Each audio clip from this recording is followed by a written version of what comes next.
How should developers handle incomplete product backlog items during the sprint review? Formally, they're not shown. Okay, so it's really easy. If you want to stick to the book, pretend they didn't happen. Okay, please don't do that. Okay, it's not helpful to anybody. At the start of a sprint review, be willing to say we thought we could achieve this stuff. Give them a list if it helps give context. We only achieved this much of it. And talk about why this stuff isn't finished. It's very often due to circumstances beyond the team's control. Don't complain, don't whine, but explain. Take some time to say, look, we're really struggling with this part of the system, or it turns out that that technology is way harder than we thought it was, and we didn't get it done. This is giving everybody information. It's making that available, transparent to the people who care. They're now hearing your job's hard, and it is. And lots of people don't recognize that. They don't understand that because they're human. Simple as that. Okay? We know 100% of what we do.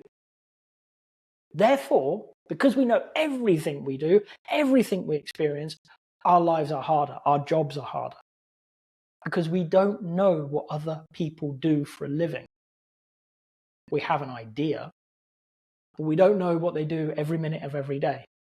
Fundamental attribution error, fundamental attribution bias. Okay? So let them know. We tried this stuff. It was really, really hard. We banged up against this. We tried this, we tried that, and we tried this, and we're stuck. Okay. Maybe you've invited somebody into your sprint review with a technical background, or somebody who works amazingly with other technical teams. So you could say, oh, that's interesting. I'm not a techie, but have you tried talking to John? He was talking about something in the same area. Maybe he can help. Just maybe those non-technical people know other people in the organization who could help. So tell them. Be honest.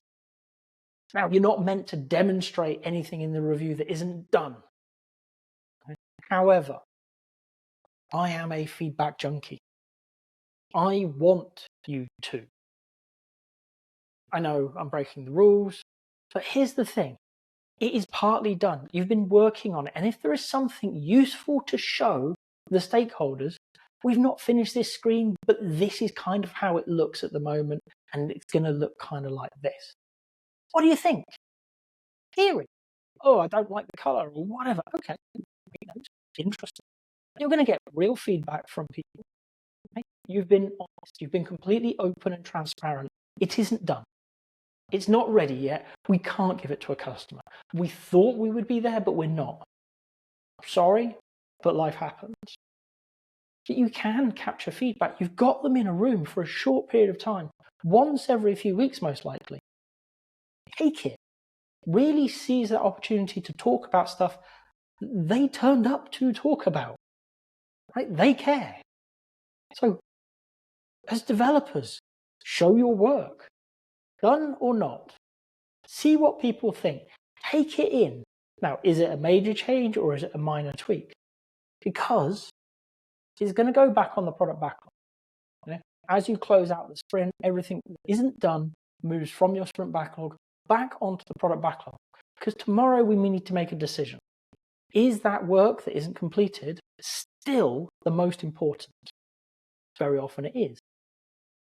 But if it isn't, we haven't lost anything. But to go back to if it is, we've gained a huge amount. We know that that is how the customer wants this feature to look, or that's what they're expecting, or it's not, and they would like these changes or these tweaks or whatever it is. We've heard from the people who matter way more than we do. We're here to solve problems on behalf of other people. By showing it in a sprint review, taking that time, being open and honest, they know they're not getting it. We have the opportunity to learn better what they need and therefore build a better product. Why wouldn't we take that opportunity?